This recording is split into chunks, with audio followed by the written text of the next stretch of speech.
Bueno, entonces, en este ciclo que está relacionado, ¿no?, con lo que es la energía nuclear, qué mejor que hablar justamente de por qué brillan las estrellas. Y ustedes dirán, bueno, ¿y qué tiene que ver? Que estamos hablando de energía nuclear, conocemos de las bombas, de la energía nuclear aplicada a la medicina. ¿Y qué viene a ser una astrónoma a contarnos sobre las estrellas? Bueno, yo lo que espero es que al final de esta charla vean que todo está relacionado de lo que acabo de mencionar. Bueno, la pregunta que surge es, si vamos a hablar de estrellas, es justamente qué hace que una estrella sea una estrella. ¿Y de dónde nace la energía que emana una estrella? Para poder abordar este tema, vamos a hablar de las que serían las fuentes de las energías estelares, de las que podrían ser, mejor dicho, las fuentes de energías estelares. Tenemos, la energía térmica, tenemos la energía gravitatoria y también tenemos la energía nuclear. Acá la energía química no está incorporada porque es un largo debate, una larga exposición, mejor dicho, de por qué esta no es la fuente fundamental de energía en las estrellas y quedará para otra vez. Lo que sí, más allá de cuál sea la fuente de energía, o sea, el por qué, qué es lo que hace que las estrellas brillen, es que la fuente que hace justamente brillar las estrellas tiene que explicar la manera en que se produce esa energía en las estrellas. Esto es, que emiten una cantidad enorme de radiación, que la manera en que emiten esa radiación tiene que ser constante, como en el caso del Sol, por ejemplo, durante algunos miles de millones de años. Y esto, ¿por qué? Sea cual sea la fuente de energía estelar, las estrellas, la fuente de energía de las estrellas tiene que ser tal que durante, por ejemplo, en el caso de la Tierra, durante 3.000 millones de años, esa irradiación haya sido de manera constante. ¿Y esto por qué? Porque la evidencia geológica nos muestra que las formas de vida que se han encontrado sobre la corteza de la Tierra en fósiles de hace 3.000 millones de años es muy semejante a la actual. Algunos fósiles muy primitivos, como esto que está acá, que es una cianobacteria. Es decir, que en estos 3.000 millones de años, o sea, desde ahora hacia 3.000 millones de años hacia atrás, las condiciones ambientales que se encontraban en nuestro planeta tienen que haber sido muy parecidas a las como las que vivimos hoy.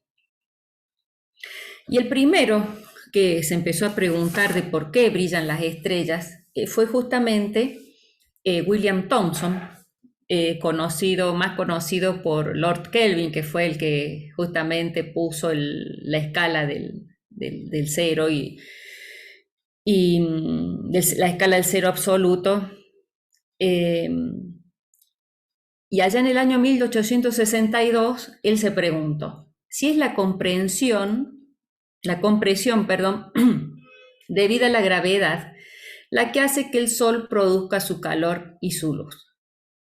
En la época que Thomson se planteaba esto, se estimaba que la edad de la Tierra era de tan solo algunos pocos millones de años. Si esa fuente de energía estelar se debiera solamente a la contracción gravitatoria, tenemos que tener en cuenta lo siguiente. Una contracción en el radio del Sol, que es la estrella que domina nuestra vida, si una contracción de tan solo, como dice acá, una 10.000ª en el radio solar, esto provocaría una cantidad de calor, es decir, una energía térmica, acá ya estamos hablando de energía gravitatoria y energía térmica, suficiente, como dice acá, para compensar lo que pierde el Sol por radiación en 2000 años. Entonces uno dice, bueno, si el Sol se reduce en una 10 milésima cada 2000 años, no es una cantidad que nosotros podamos notar a simple vista. Sin embargo, si ese fuera el mecanismo de generación de energía, esa contracción gravitatoria en 20 millones de años haría que el Sol presentara hoy un radio igual a la mitad, y un radio igual a la mitad de hace 20 millones de años. Es decir, si fuera la contracción gravitatoria la fuente de generación de energía, en 20 millones de años el Sol se habría reducido a la mitad. Y nosotros sabemos, los que somos curiosos de los dinosaurios, que hace 65 millones de años la Tierra estaba dominada por los grandes dinosaurios. Entonces no puede ser que el Sol haya disminuido su radio a la mitad porque las condiciones ambientales habrían cambiado muchísimo. Y esto justamente se contradice con la evidencia geológica. Esta nota, acá haciendo un paréntesis, sin ir más lejos, hace no más de 100 años se encontró en la Tierra justamente que este pez, que se llama el celacanto, que se creía extinto, existe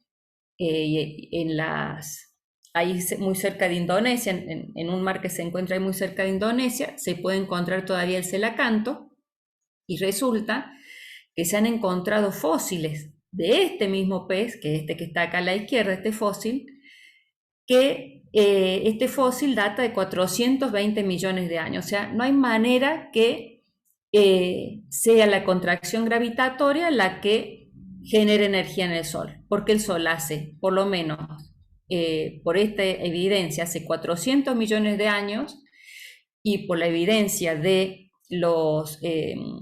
de las cianobacterias, que son organismos más simples de hace 3.000 millones de años, tendría que estar irradiando de la misma forma. Si bien sabemos, y esto va a quedar para otra charla, que la contracción gravitatoria sí tiene un rol muy importante cuando la estrella se está formando. Las estrellas, acá hay una nube de gas y polvo en el medio interestelar, la estrella se empieza a formar y en ese momento sí, o sea, cuando la estrella es una protoestrella, ahí sí, la contracción gravitatoria es el mecanismo por el cual esa protoestrella se va a convertir luego en estrella. Pero dejemos este asunto de lado. Y justamente hace un poquito más de 100 años fue Arthur Eddington quien dijo, o quien se preguntaba si las estrellas obtienen su energía de fusionar hidrógeno en helio. O sea, la pregunta que se había hecho Lord Kelvin antes, él ya estaba seguro que esta era la manera en que brillaban las estrellas. Lo que faltaba era justamente demostrar por qué esto era así.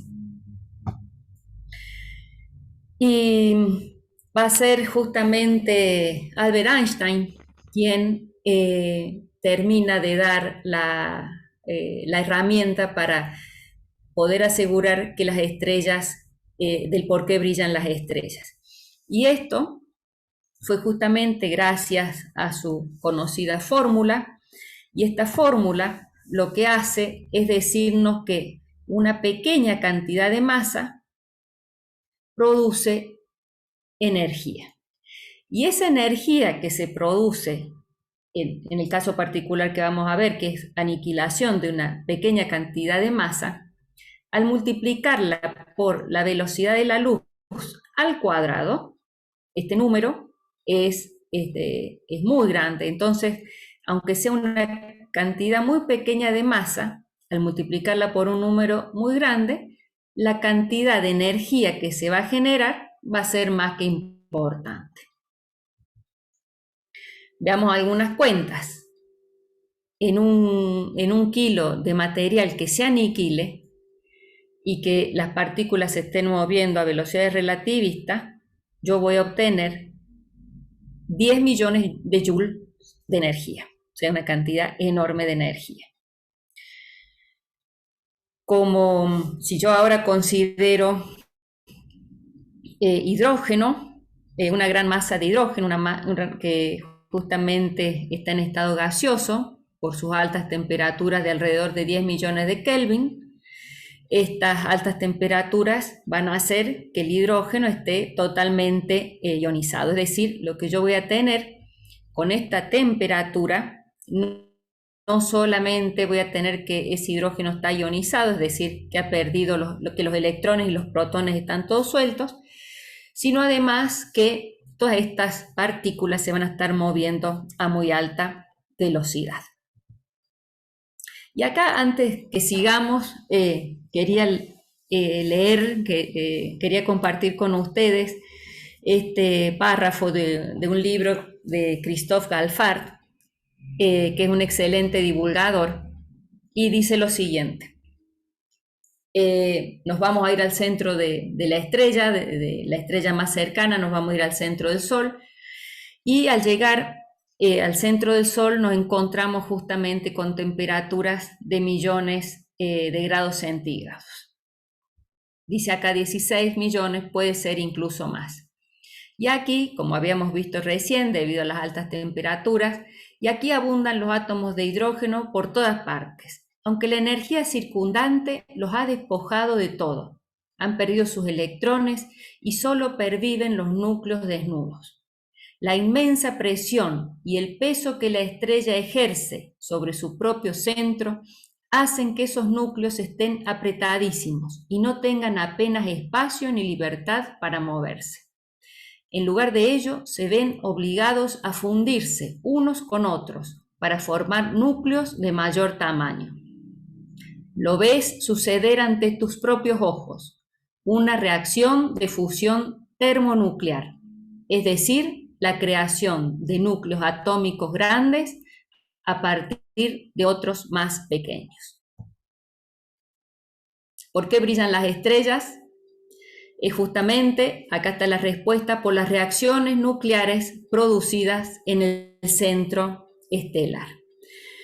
El mecanismo de por qué brillan las estrellas es el mismo por el cual una bomba de hidrógeno, y acá vemos la imagen correspondiente a la detonación de la primera bomba de hidrógeno, es el mismo mecanismo por el cual una bomba de hidrógeno puede llegar a explotar. Y lo que sucede es que en esta gran masa de gas que son las estrellas, en particular que es el Sol, comienza a aumentar la atracción gravitatoria, es decir, la masa de gas va colapsando hacia el centro.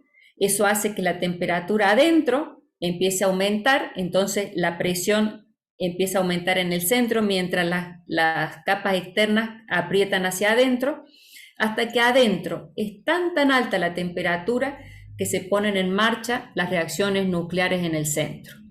Acá en este sketch podemos ver justamente con estas flechitas celestes cómo la gravedad, debido a la masa que tiene esta enorme cantidad de gas, empieza a presionar hacia adentro y cómo justamente la presión de radiación está empujando hacia afuera. La estrella va a pasar la mayor parte de su vida en ese equilibrio entre en el balance de la fuerza o la presión gravitatoria y la presión de radiación. Y ya teníamos, digamos, todo dispuesto para poder entender los mecanismos, cuál era la reacción que se producía, la reacción física que se producía para poder explicar cómo se producía la energía en las estrellas. Y fue justamente Hans Bethe quien en el año 38, en una serie de trabajos, uno de ellos fue en el 37, 38, 39, presenta este trabajo en donde justamente él explica cómo se produce la energía. Y de acá justamente señalo esta parte en donde dice las estrellas más débiles, como es el caso de nuestro Sol, con temperaturas centrales bajas, pero siempre dentro de los millones de grados. Justamente las reacciones, la producción de energía se va a producir a partir de combinar núcleos de hidrógeno. Es por este aporte que hace Hans Bethe, que en el año 67 gana el Premio Nobel de Física, y acá pueden buscar en internet, si ponen los Nobel de Física, que en la página justamente de Nobel dice, por sus contribuciones a la teoría de las reacciones nucleares, especialmente sus descubrimientos relativos a la producción de energía en las estrellas. Y justamente Bethe comienza explicando cómo se produce la energía en las estrellas de temperaturas centrales de alrededor de los 15 millones de Kelvin. Y acá podemos ver un diagrama de cómo se van dando esas fusiones. Antes de seguir, tenemos que tener en cuenta que una cosa es la fusión nuclear, en donde justamente se fusionan, se juntan átomos, y otra cosa diferente es la fisión nuclear, en donde átomos con extremadamente masivos se fisionan, es decir, se parten, y al partirse liberan energía. Vamos entonces con la parte que nos interesa hoy, o que nos reúne hoy, que es la generación de energía en las estrellas, y esto es a partir de la fusión nuclear. Como mencionamos, la temperatura en el centro, en los centros estelares, ronda los millones de grados. Entonces, en vez de tener átomos de hidrógeno, lo que vamos a tener son los núcleos de hidrógeno, que son los protones. Dos protones, moviéndose a alta velocidad, colapsan y al chocarse, al fusionarse, dan origen a un isótopo del hidrógeno. Al combinarse este isótopo de hidrógeno con otro núcleo de hidrógeno, dan origen a un isótopo del helio.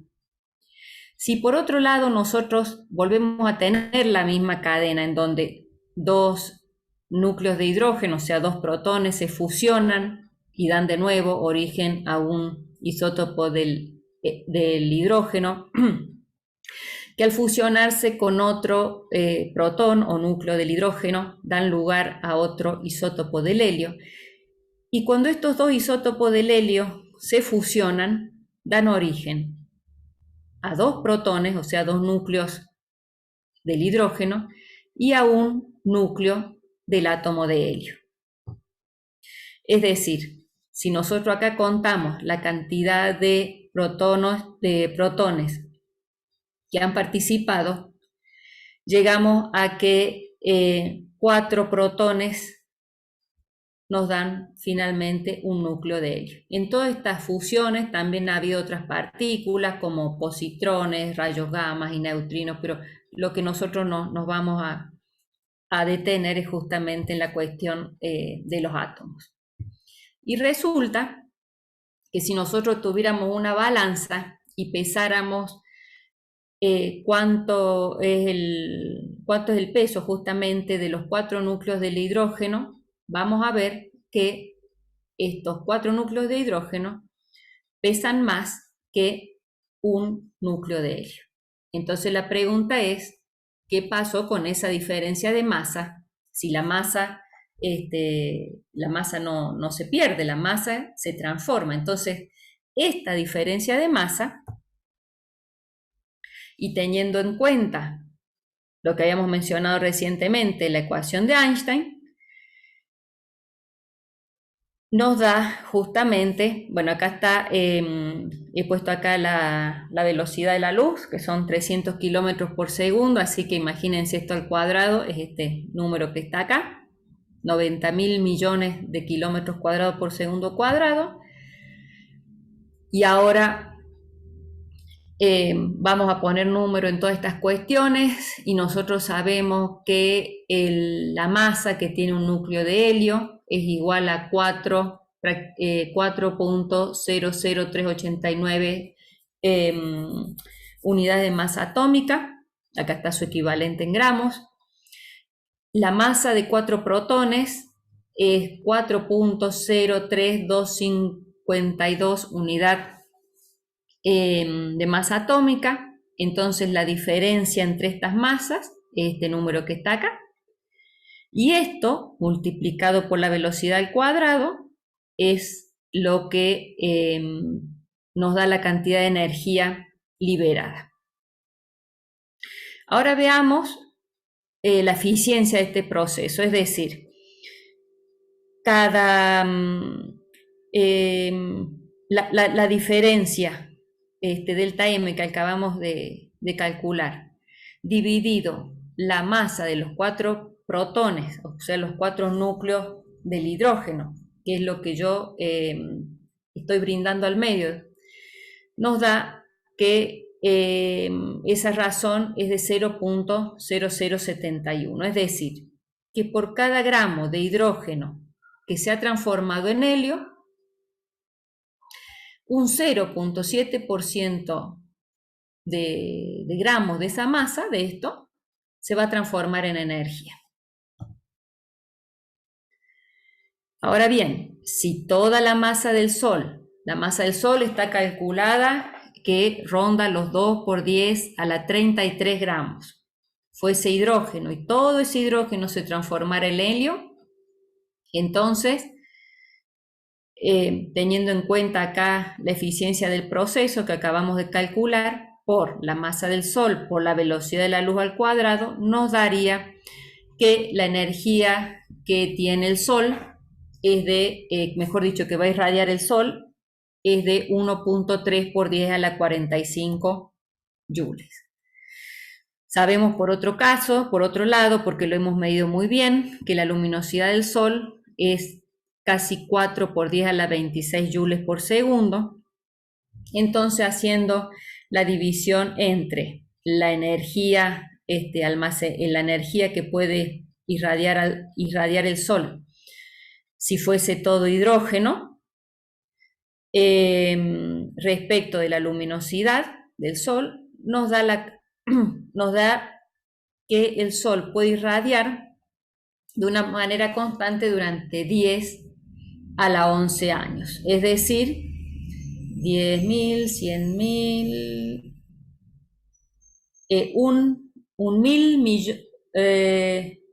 100.000 millones de años.